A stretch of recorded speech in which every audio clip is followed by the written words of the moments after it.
Welcome back to this special edition of Jacksonville University's The Dolphin Channel News. I'm Shannon Heath. And I'm Ashley Atkins. We traveled north to the deep south to capture the rich history in a town with deep southern roots. Overture, curtain, lights. The Savannah Theater is the oldest continuously operated theater in North America. Takes to the stage with Hooray for Hollywood. Hooray for Hollywood brings music and theater lovers to the Savannah Theater this fall to experience a musical that spans the ages. Featuring cameos of the epic artists like The King, Elvis Presley, and Michael Jackson, the show offers something for every era.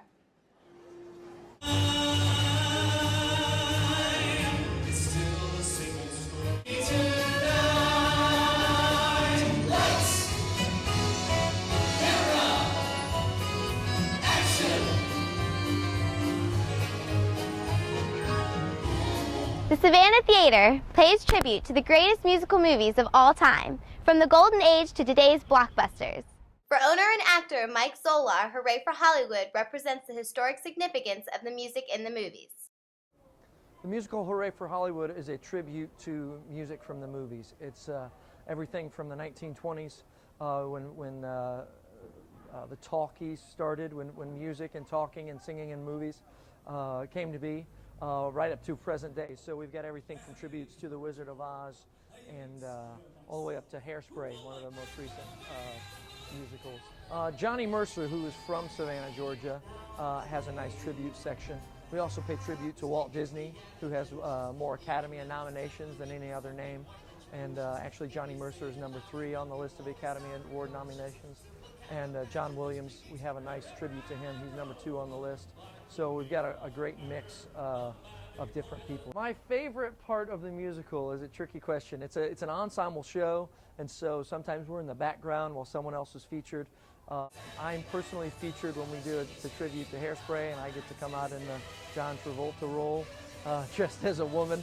The theater adjacent to Chippewa Square features performances 7 days a week. On location in Savannah, I'm Natalie Berman reporting for the Dolphin Channel News. The Savannah Theater has been taking center stage since 1818. You can call her Pretty in Pink. The Pink House, built in 1771 with a layer of pink stucco, remains a popular destination for today's travelers.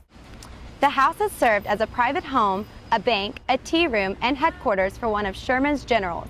Today, the Pink House is known for some of the finest Southern dining in Savannah. Genteel, poised, while steeped in tradition, the Mulberry Inn's afternoon tea offers the experience of grace and Southern hospitality.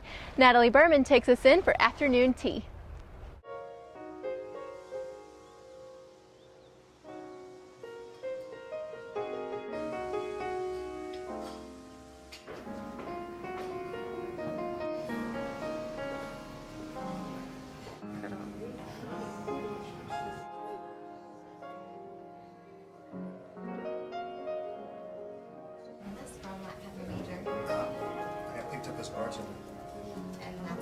Is to give our guests an opportunity to unwind before dinner. We have a live pianist, we have some afternoon treats, a little bit of sugar to give them a little energy as they go out. It's held right here in the lobby. Most of the architecture here in the lobby is original, so the crown molding is still all the same, and many of the furnishings are a little antiquated to ensure kind of a homey type feel, which is why we host it right here in the lobby. The afternoon tea in itself started, throughout the South. Ladies would get together and have tea. So we've added a little change to it. It's not quite as formal as a high tea would be.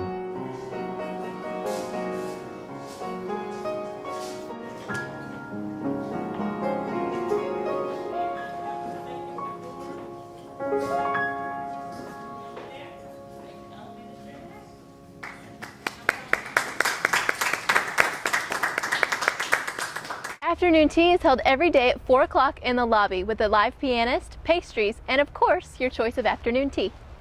As one of Savannah's favorite eateries, Paula Dean's Lady and Sons restaurant draws a crowd on Congress Street.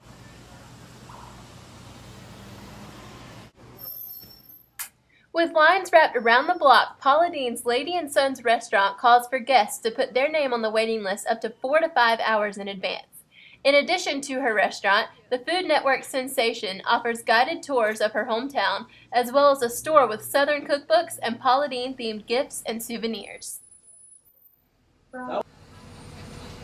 The Lady & Sons plans on expanding in the future by adding onto their current location to allow for more guests.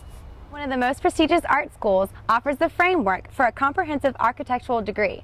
Our own Shannon Heath sets her sights on the designs of SCAD. In historic Savannah, Georgia, the Savannah College of Art and Design offers a geographically unique architecture program in where the students learn through hands-on experience in a conducive work environment. For Professor Scott Singeisen, the school's location is especially prominent as it plays a role in the student projects and studio creations. The first and primary example of the benefit to the architecture department being located in Savannah, Georgia, is that the city plan, urban planning and architecture of the city plays a role as an urban laboratory for a lot of the architecture program. So students will use the context of the historic city and the historic urban plan for a lot of the design studio projects. The real benefit to this is that the Savannah plan is one of the most respected and widely regarded as one of the best urban plans in the United States. The second benefit to the Savannah location for the Department of Architecture is, on a regional scale, this is one of the only schools of architecture to happen in a coastal setting, such as Savannah, Georgia. It gives the students an added opportunity of understanding the ecosystem and coastal resources available in an urban setting along the Atlantic seaboard. For students like Ryan Beneman and Jennifer McKenzie, the city has allowed them to be a part of some unique projects. I guess most recently, end of last year, we worked on a project with Habitat for Humanity, and the director of Habitat for the Savannah area came and was part of our critique, and so to work with a real client, she was really great. I mean, she understood things we were trying to do, architectural ideas, pushing it forward, but there was also the real world component and the component of helping people, and it was a really nice project because it had that level of depth to it. Well, I've had a lot of fun here, a chance for it here, and so I've had an opportunity to compare this place to other schools I've been to, I guess, and so it's nice to have the resources here that I didn't have before. That's been nice, and I think that the city is super amazing, and it's a really great place to learn about architecture and to see, I guess, how architecture kind of lives throughout time and transforms and everything, so that's been interesting. In the context of Savannah, Georgia, SCAD offers a creative outlook on architectural education. From Savannah, Georgia, reporting for the Dolphin Channel, I'm Shannon Heath. Architectural School boasts many student creations in the UK, Japan, France, and many other locations around the world. Founded in 1883, Telfair Museum of Art remains the oldest public art museum in the South.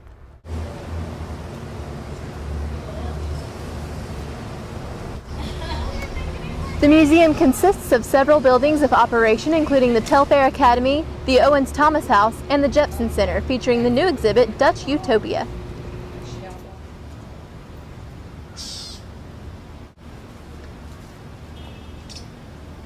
The Telfair Museum is open for touring every day with the exception of Tuesday. And that's going to do it for this special edition of the Dolphin Channel News. I'm Ashley Atkins. From all of us here at the Dolphin Channel, thanks for watching. And I'm Shannon Heath. We'll see you next time with a special edition on location in St. Augustine.